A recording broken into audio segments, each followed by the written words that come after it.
সদৌ আদিবাসী ছাত্ৰ সন্থা আশা কেন্দ্ৰীয় সমিতিৰ নিৰ্দেশ মৰ্মে আজি আমি ওদালগুৰি জিলা আয়ুক্ত কাৰ্যালয়ৰ সন্মুখত আমি 2 ঘণ্টা ধৰ্ণা কাৰ্যসূচী আমি ৰূপায়ণ কৰিছোঁ আৰু 5 দফীয়া দাবী সম্বলিত স্মাৰক পত্ৰ আমি আয়ুক্তৰ জৰিয়তে অসমৰ মুখ্যমন্ত্ৰী ডক্টৰ হিমন্ত বিশ্ব শৰ্মা ডাঙৰীয়ালৈ আমি প্ৰেৰণ কৰিছোঁ আৰু 5 দফীয়া দাবীত প্ৰথম দাবীটো হৈছে অসমত বসবাস কৰি থকা আদিবাসী জনগোষ্ঠীৰ যিটো জনজাতিকৰণৰ যিটো দাবী এই দাবীটো চৰকাৰে কেৱল মাত্ৰ প্ৰতিশ্ৰুতি দি আহিছে কিন্তু আজিলৈকে আমাক এই দাবীটো পূৰণ কৰি দিয়া নাই।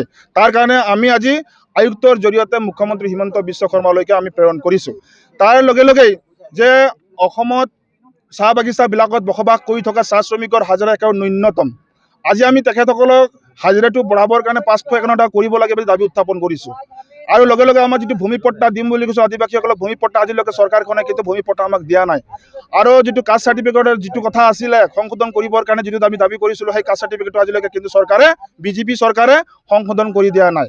গতিকে এইকেইটা দাবীক লৈ আজি আমি ধৰ্ণা কাৰ্যসূচী আমি ৰূপায়ণ কৰিছোঁ আৰু বিজেপি চৰকাৰক আমি কৈ দিব বিচাৰিছোঁ যে জনজাতিকৰণৰ যিটো সমস্যা এই সমস্যা হৈ থাকিল কিন্তু চৰকাৰে অলপ চিন্তা নকৰিলে। প্ৰতিশ্ৰুতি কিন্তু দিছিলে, প্ৰতিশ্ৰুতি লৈ কিন্তু বিজেপি চৰকাৰ আমাৰ পৰা ভোট লৈ গৈছিল কিন্তু ভোট লোৱাৰ পিছত চৰকাৰ হ'ল গাদীত বহিল, MLA হ'ল, MP হ'ল, মন্ত্ৰীও হ'ল কিন্তু তেখেতসকলে আদিবাসীৰ যিটো ইছ্যু জনজাতিকৰণৰ যিটো সমস্যা সমাধান কৰিব লাগে সেইটো পাহৰি গ'ল তেখেতসকলে। গতিকে আমি বিজেপি চৰকাৰক ধিক্কাৰ দিছোঁ, হিমন্ত বিশ্ব শৰ্মা ডাঙৰীয়াক আমি ধিক্কাৰ দিছোঁ। তেখেতসকলে আদিবাসী জনগোষ্ঠীৰ ওপৰত ৰাজনীতি কৰা, কুটিল ৰাজনীতি কৰা বন্ধ কৰক, এই কথাটো স্পষ্ট। অন্যথাই কিন্তু অহা যিটো নিৰ্বাচন আহি আছে BTR নিৰ্বাচন আৰু 26ত কিন্তু কথাটো বেয়া হ'ব সাংঘাতিক ধৰণে। বিজেপিক কিন্তু আমি একেবাৰে অসমৰ পৰা পুলিয়ে পোখাই উভালি পেলাবৰ কাৰণে আমি ইতিমধ্যে চিন্তা কৰিছোঁ। কিয়নো আজি আদিবাসীসকলৰ যিটো ভূমি পট্টা যি দিব লাগে, ভূমিৰ যিটো অধিকাৰ আজিলৈকে পোৱা নাই। ভূমি পট্টা দিম বুলি কৈ আহি বিজেপি চৰকাৰে আজিলৈকে ভূমি পট্টা নিদিলে, প্ৰতিশ্ৰুতি দিয়া হৈছিল আৰু BTRৰ যিটো প্ৰমোদ বড়ো ডাঙৰীয়াই ভূমি পট্টা দিম বুলি কৈছিল, ক'ত আদিবাসীসকলক ভূমি পট্টা দিলে? নিদিলে। এয়া প্ৰতিশ্ৰুতি কিয় ৰক্ষা কৰিব নোৱাৰিলে? প্ৰতিশ্ৰুতি ৰক্ষা কৰিবৰ ক্ষমতা কলিজা আচলতে থাকিব লাগে প্ৰমোদ বড়ো ডাঙৰীয়া আৰু হিমন্ত বিশ্ব শৰ্মা ডাঙৰীয়া।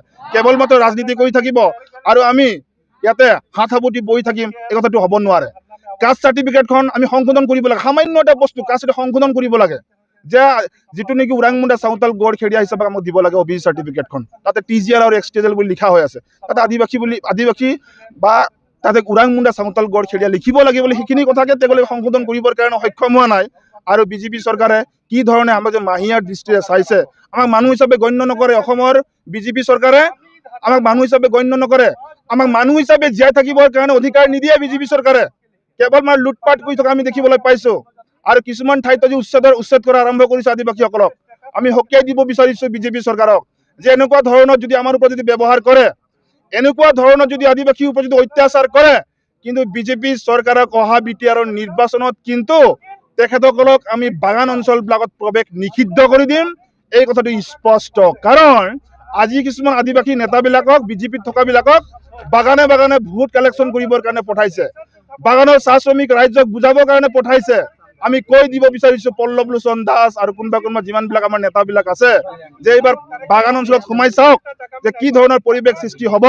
চাহ শ্ৰমিক ৰাইজে কঁকালত টঙালি বান্ধিছে খেদিবৰ কাৰণে যে আপোনালোকে এটিকুলি দুটি পাতৰ যিটো 5,000 টকা একাউণ্টত ভৰাই দিব আৰু ভোট পাম বুলি আশা কৰিছে।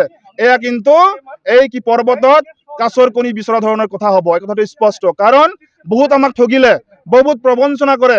এই শোষিত নিষ্পেষিত এই আদিবাসীসকলক কিমান দিন আপোনালোকে ঠগিব আৰু কিমান দিন আমাৰ ওপৰত ৰাজনীতি আপোনালোকে কৰি থাকিব, আমাৰ ভোট লৈ কিমান দিন আপোনালোকে টিকি থাকিব বিচাৰিছে। এইবাৰ আদিবাসী ছাত্ৰ সন্থাই কৈ দিব বিচাৰিছোঁ আৰু আদিবাসী ৰাইজ এতিয়া ৰাজনৈতিকভাৱে সজাগ আৰু সচেতন হৈছে, চাহ শ্ৰমিক ৰাইজ ৰাজনৈতিকভাৱে সজাগ আৰু সচেতন হৈছে। গতিকে অহা BTRৰ নিৰ্বাচনত যিমান সমস্যাবিলাক আছে আৰু 26ৰ নিৰ্বাচনৰ আগতে যিমান সমস্যাবিলাক আমাৰ আছে এই সমস্যাবিলাক সমাধান কৰক, নতুবা অন্যথাই 26ৰ নিৰ্বাচনত কিন্তু বিজেপিক এশকণি দিবৰ কাৰণে আদিবাসী ছাত্ৰ সন্থাই সংকল্প লৈছে, সিদ্ধান্ত লৈছে। আৰু সমাগত যিটো ছেপ্টেম্বৰত যিটো BTR নিৰ্বাচন আছে, BTRৰ নিৰ্বাচনত কিন্তু বিজেপিৰ নেতা পালিনেতাসকলক কিন্তু সাজু হৈ যাক পৰীক্ষা দেখাবৰ কাৰণে, এই কথা স্পষ্ট কৰি দিলোঁ আজি।